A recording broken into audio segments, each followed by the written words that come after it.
नमस्कार दर्शकों, स्वागत है आपका हमारे YouTube चैनल पे।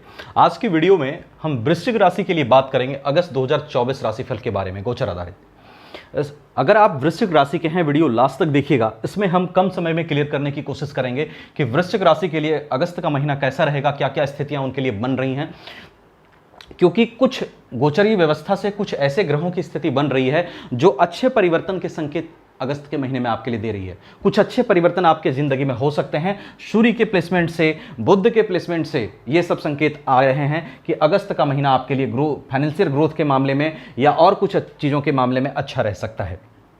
कैरियर प्रोफेशन के मामले में भी अच्छा रह सकता है। तो वीडियो लास्ट तक देखिएगा, हम कोशिश करेंगे एक एक चीज़ को ठीक से क्लियर करने की। देखिए, अगर आप वृश्चिक राशि के हैं तो सबसे पहले मैं आपके लिए बात करूं स्वास्थ्य को लेकर के। मंगल आपका लग्नेश होकर के 7th हाउस में और जुपिटर भी यहां बैठा है। दोनों की दृष्टि लग्न पर पड़ रही है। ये दोनों ही ग्रह आपको बैलेंस कर रहे हैं इस वक्त।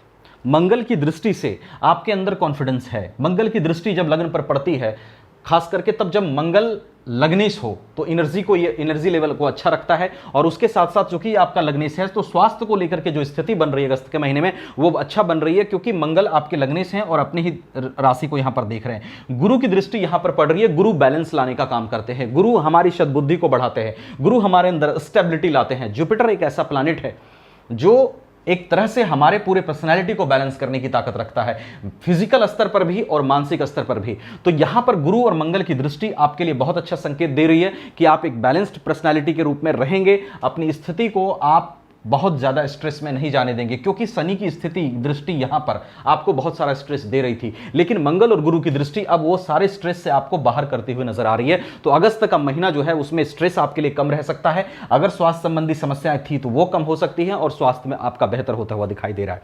उसके बाद देखिए, बात करूं मंगल और गुरु के बाद यहां पे सूर्य की। सूर्य आपके जो हैं वो कर्क राशि में पॉजिटेड हैं 16 अगस्त तक, और 17 अगस्त से ये चले जाएंगे अपनी राशि सिंह राशि में।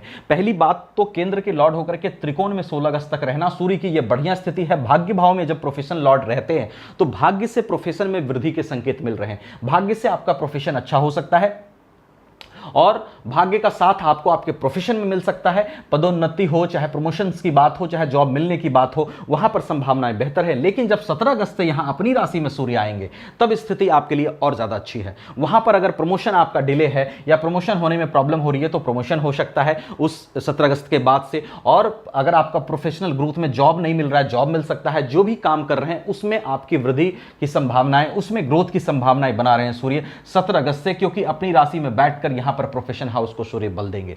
तो करियर प्रोफेशन को लेकर के यह महीना आपके लिए अच्छा हो सकता है। आप अच्छे से प्रयास करें, आपको अच्छे रिजल्ट्स इस महीने में मिल सकते हैं। उसके बाद मरकरी को ले लें। मरकरी आपका लाभेश है, मरकरी आपका आयेश है। तो यहां पे इनकम हाउस का लॉर्ड होकर के, 11th हाउस का लॉर्ड होकर के मरकरी आपका बैठेगा सिंह राशि में यहां पर 1 से 21 अगस्त तक। इनकम लॉर्ड का भाग्य भाव प्रोफेशन हाउस में आना, प्रोफेशन से कहीं ना कहीं इनकम के चांसेस जो हैं वो बनते हुए दिखाई दे रहे हैं। और उसी बीच में 16 अगस्त से 21 अगस्त तक यहां पर सूर्य और मरकरी का बुध आदित्य योग भी बनेगा। तो उस पीरियड में भी कुछ अच्छे रिजल्ट्स की संभावनाएं आपके लिए बन रही हैं, जहां पर आपको कैरियर ग्रोथ में मदद मिल सकती है, प्रोफेशनल ग्रोथ में मदद मिल सकती है। मरकरी आपका फिर भाग्य भाव में आ जाएगा। आयस भाग्य भाव में भी आयस की स्थिति बुरी नहीं है। आयस भाग्य भाव में आ जाए या भाग्य भाव का लॉर्ड जो है वो लाभ भाव में चला जाए तो ये एक अच्छा प्लेसमेंट माना जाता है। तो इनकम की दृष्टि से आपके सुधार हो सकते हैं। अगर इनकम आपकी बिल्कुल कम थी तो उसमें, अगर इनकम बिल्कुल नहीं थी तो इनकम बन सकते हैं, कम थी तो इनकम ज्यादा हो सकता है। इसके चांसेस मरकरी वहां पर बना रहे हैं आपके 10th हाउस और 9th हाउस में बैठ करके। उसके बाद देखिए, बात कर लूं गुरु की। गुरु आपके 2nd हाउस और 5th हाउस के लॉर्ड होकर के कहां गए हैं? 7th हाउस में। 7th हाउस में सबसे पहले जो गुरु की स्थिति है, अगर विवाह में आपका लेट हो रहा था, विवाह नहीं हो रहा था, तो विवाह की स्थिति को गुरु बनाएंगे। दूसरी चीज क्या है? केंद्र में गुरु है। 7th हाउस हमारा केंद्र होता है। निस्संदेह वो शत्रु राशि में है, लेकिन प्लेसमेंट खराब नहीं कहा जाएगा, क्योंकि केंद्र में है, त्रिकोण के लॉर्ड होकर के केंद्र में है। तो जो लव लाइफ है, एक चीज है कि लव लाइफ में या एजुकेशन में राहु की रेमेडीज आप थोड़ा करते रहिएगा, क्योंकि गुरु की प्लेसमेंट से लव लाइफ और एजुकेशन में तो स्थिति अच्छी दिख रही है, लेकिन राहु यहां पर 5th हाउस में पॉजिटेड है। तो फालतू के आर्गुमेंट से बचिएगा अपने लव लाइफ में, और एजुकेशन पे थोड़ा सा फोकस करने के लिए आप राहु की रेमेडीज करते रहिएगा। नेक्स्ट, वेल्थ एक्यूमुलेशन के लॉर्ड होकर के भी गुरु यहां पर गए हैं। तो फैमिली लाइफ जो है आपकी वो बुरी नहीं दिख रही है। फैमिली में आपके लिए पीस दिखाई दे रहा है। मैरिज लाइफ में भी कोई खास परेशानी वहां पर क्रिएट नहीं करेंगे गुरु, क्योंकि मंगल भी वहां पर है, गुरु और मंगल की स्थिति है और लग्नेश है वहां पर। लग्नेश का एक रूल ये भी होता है, हालांकि 7th हाउस में बैठा मंगल मांगलिक भी बनाता है कुंडली को, लेकिन चूंकि वो लग्नेश है और लग्नेश जिस भाव में बैठता है उस भाव को कहीं ना कहीं अच्छा भी करता है, तो कोई खास बुरा पोजीशन आपके लिए मैरिज लाइफ में नहीं दिखाई दे रहा है और अच्छी स्थिति भी दिखाई दी है। गुरु खुद मैरिज लाइफ के कारक ग्रह होते हैं। उसके बाद देखिए वीनस की बात करूं, यहां पे 7th हाउस मैरिज हाउस का लॉर्ड, बिजनेस ट्रेडिंग का लॉर्ड होकर के, 12th हाउस का लॉर्ड होकर के वीनस यहां पर बैठेंगे और 24 अगस्त तक बैठेंगे। देखिए वीनस का 10th हाउस में बैठना प्रोफेशन हाउस में निश्चित रूप से यह संकेत दे रहा है कि आप अपनी पत्नी के साथ मिलकर, अपनी वाइफ के साथ, अपनी लाइफ पार्टनर के साथ मिलकर काम करें, उनके सजेशंस को लेकर के प्रोफेशन में आगे बढ़ें, उनका सम्मान करें, तो स्थिति आपके लिए ज़्यादा अच्छी रहेगी। और आपके प्रोफेशन में आपको जो है लेडी से भी, लेडी क्लाइंट के रूप में भी बहुत सारी मिल सकती हैं, क्योंकि यहां पर वीनस आपका प्रोफेशन हाउस से जुड़ रहा है।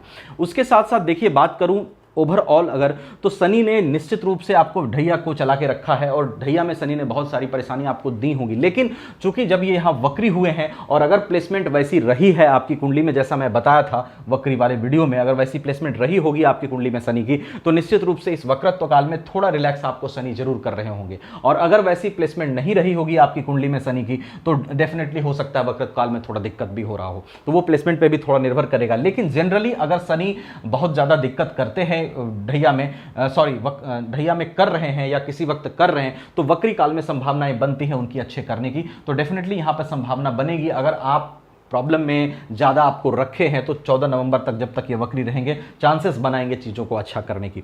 तो कुल मिलाकर के जो कुंडली में अभी आपके वीनस की पोजीशन, मरकरी की पोजीशन, सूर्य की पोजीशन अच्छी है, मंगल गुरु की भी पोजीशन लगभग ठीक दिखाई दे रही है।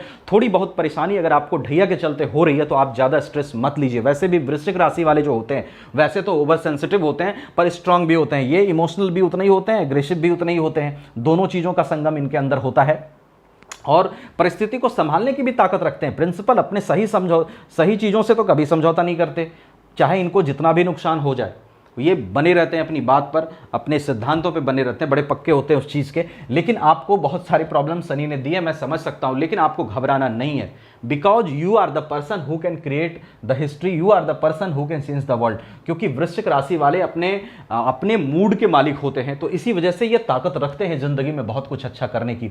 अगर आपके पास एनर्जी की बात करूं तो काफ़ी हाई लेवल की एनर्जी होती है, बहुत अच्छी एनर्जी होती है एनर्जी लेवल आपका, बस उसको सही डायरेक्शन में लेकर के जाइए। आप उसको गुस्से में मत बर्बाद कीजिए, प्रतिशोध की भावना में मत बर्बाद कीजिए, अपने सही डायरेक्शन में लेकर के जाइए, क्योंकि अगर आप सही डायरेक्शन में अपनी एनर्जी को ले जाते हैं तो निस्संदेह आप जीवन में बहुत कुछ बदलने की ताकत रखते हैं। दूसरी चीज़ क्या है कि ढैया भी आपको अगले साल खत्म हो जाएगी और शनि वक्रत्व काल में है, तो चांसेस बन रहा है कि अब शनि जो है उतरते उतरते आपके लिए अच्छा करें। अगर आप कहेंगे तो शनि के ढैया के बाद क्या असर रहेगा जीवन में, उस पर एक वीडियो बना दूंगा, कमेंट सेक्शन में बताइएगा। अगर आप कमेंट करते हैं अच्छे से तो मैं बना दूंगा उस पर भी एक वीडियो। बाकी ये एक गोचर आधारित व्यवस्था था। आप लोग अगर अपनी बारे में डिटेल में सारी चीज़ें जानना चाहते हो तो एक बार अपनी कुंडली एनालिसिस भी जरूर कराइएगा। आप हमसे कराना चाहें तो वीडियो डिस्क्रिप्शन में व्हाट्सएप नंबर मिल जाएगा, आप वहां कांटेक्ट कर सकते हैं। वीडियो अच्छी लगी हो तो लाइक शेयर करके चैनल को सब्सक्राइब कर लीजिएगा। Thank you so much.